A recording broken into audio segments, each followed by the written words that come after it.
Syukur badan berom. Suplementan kau yang kali ni artli.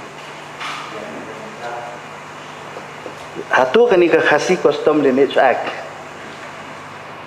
Kapan scam ne em ya ka riti ka dustur ka jungi hun khasi khara bang isim jat nak kami. Kakasi social custom of lineage.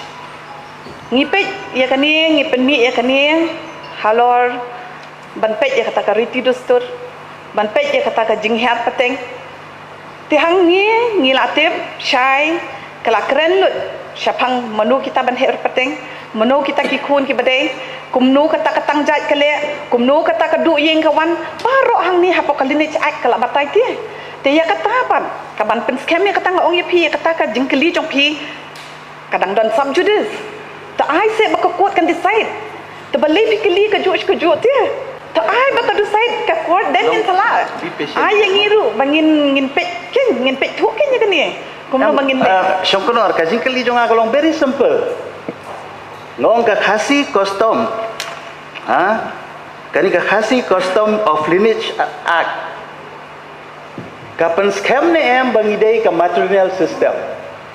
Kapan scam ne me kata?